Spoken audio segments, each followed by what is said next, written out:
was just a very shy attempt of an acceleration test, and still I managed to get quite some good vibes from this brand new Honda CB1000 Hornet. So yeah, let's talk about this, shall we? Spoilers, this bike is very good and a lot of fun. Ciao everyone, and thanks for tuning in for some first impressions on the 2025 Honda CB1000 Hornet. I would like to set expectations straight away. This is not a review, as I didn't have enough time with the bike nor have the experience to provide you with a comprehensive analysis of the machine.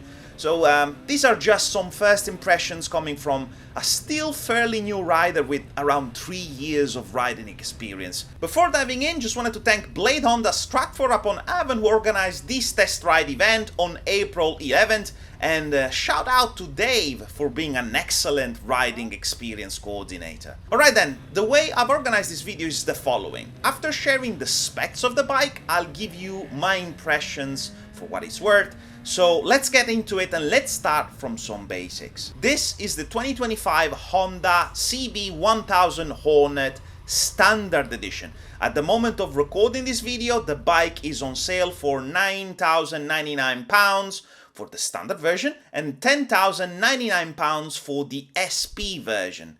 And we'll quickly highlight differences between the two models at the end of the video. I've also left the link to the official Honda website where you can get all the information about specs, prices and configurations. The CB1000 Hornet is a liquid-cooled inline-4 with 999cc engine displacement featuring 149.7 horsepower with a maximum torque of 104 Newton meters at 9,000 RPM. And its engine, which I can say straight away is the highlight of this machine, is a derivative of the legendary 1000RR Fireblade engine, which has been tuned to deliver torque earlier compared to the sports bike variant to enhance its everyday usability, but without sacrificing too much on the sportiveness of the bike. Fuel capacity wise, we have a 17 liters fuel tank or 4.49 gallons with a consumption estimated at 5.9 liters per 100 kilometers or 1.5 gallons per 62 miles. I didn't have enough time with the bike to clearly understand its fuel consumption, so yeah, it is what it is.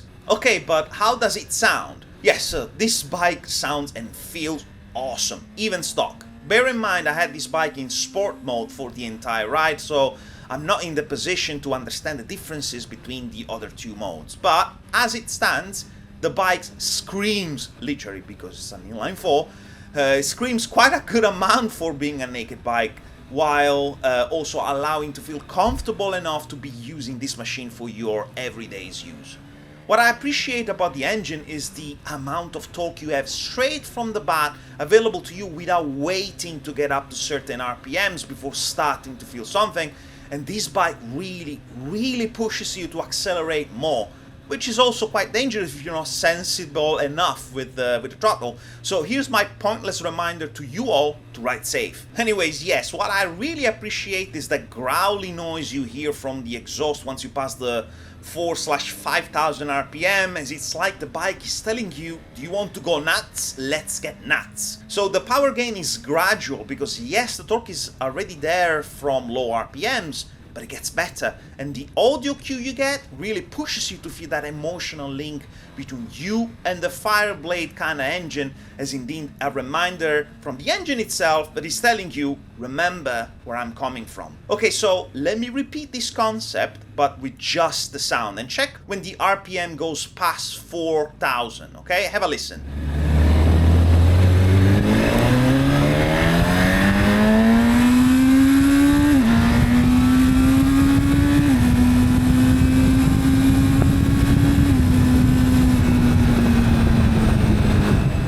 So yes, that's what I'm talking about. Well done Honda for making this sound quite good, despite trying to stick to the Euro 5 regulations that might get the exhaust note a little bit boring. Now, let's talk about seating position and comfort. The Hornet has a 809mm seat height, it weighs 211 kilos curb, and mounts on 120/70 ZR17 front wheel and 180/55 ZR17 rear wheel. The brochure says Dunlop Sportsmax Road Sport 2 or Bridgestone Battleaxe Hypersport S22F. The model I tried had the Dunlop tires, so the bike is comfortable. However, despite being a naked bike, its riding position is more on the sportier side rather than pure naked.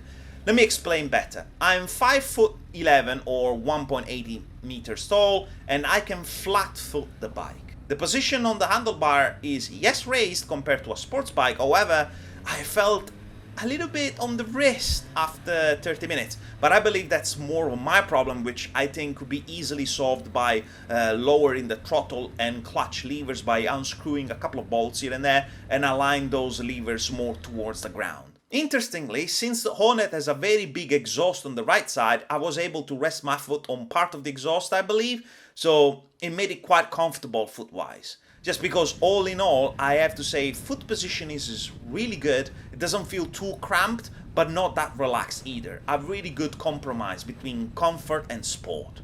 Brakes department, the Hornet mounts a 310mm radial 4-piston double-disc Nissin brake caliper on the front and a single 240mm Nissin brake piston on the rear. Brakes feel good, I will say. There is a good response on the front brakes, although we're not talking about a very aggressive braking like, for example, you can have on other naked bikes, such as the Triumph Triple 765 RS. In a nutshell, the brakes won't bite you off as soon as you touch them, but it's more of a gradual braking experience rather than sudden stop. Personal preference, I like it this way, as I'm still not very experienced, and I feel this type of braking helps you preventing some of the panic braking, as sudden power brakes make me kind of nervous. Rear brake feels fine, responsive enough again, after a more decisive push rather than a sudden response. Suspension wise, we have a 41mm Showa on the front and on the rear, another Showa monoshock damper. Both suspension can be regulated on preload and rebound. One thing I noticed is that suspensions feel quite soft with the stock settings.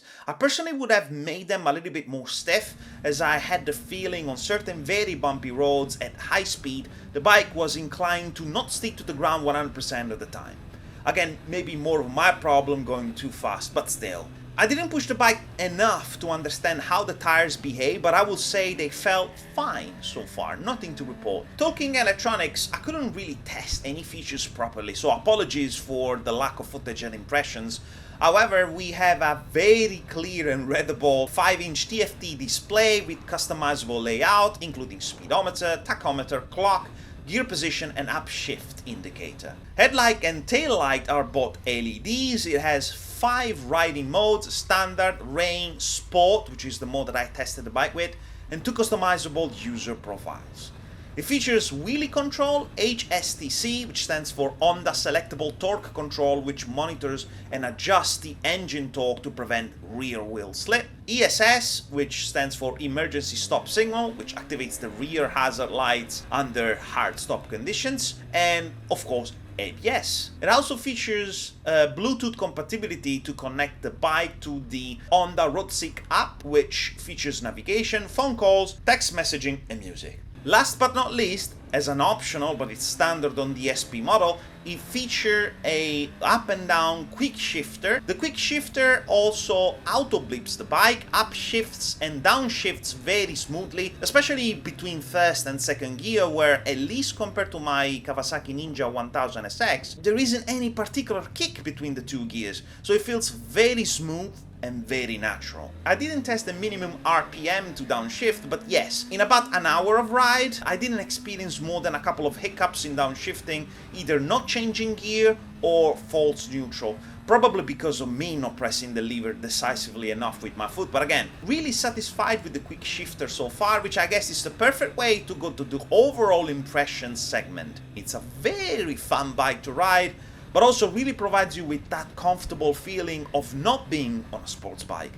Starting from the seat height, for example, as soon as you get on the bike, it gives you, or at least gives me, confidence to ride the Hornet on an everyday basis, being agile enough thanks to the 180 rear wheel, which promotes quick and swift maneuvers, for the traffic or just simply for easy of use. Again, bear in mind I couldn't try any other ride mode other than the Sport, which has quite some spice as the throttle is very responsive, is very sensitive. All of this in combination with the HSTC, the Honda Torque Control, provided me with a sense of security without even mentioning the fact we're talking about Honda here, so the best reliability you can find around.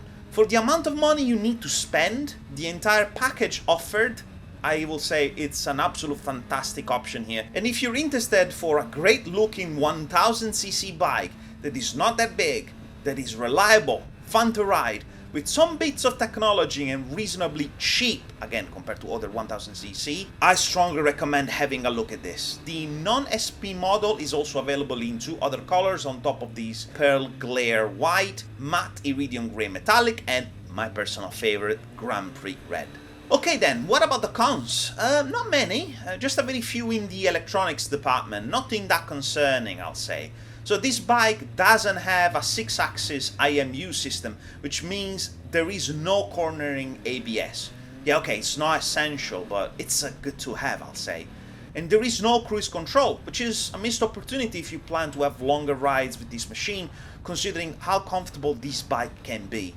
I guess the absence of this plus really helped keeping the price down, which I can understand. Final section, what are the differences between this and the SP version? So for £1,000 more, you can get a unique livery featuring black, grey and gold with the SP logo written on the side and the rear of the bike, a radial mounted 4-piston Brembo Stylema brake caliber 310mm floating double disc, a Öhlins monoshock damper rear suspension, 6 more horsepower, so from 149.7 to 155, with 107 Newton meters of torque at 9000 RPM versus the 104 Newton meters of torque at 9000 RPM of the non-SP version, and the Quickshifter being installed as standard. In terms of sound, I've been told you could perceive a little bit of a difference in the exhaust, but I can't confirm any of this as I didn't ride one myself, so take this with a grain of salt. I reported this just in case.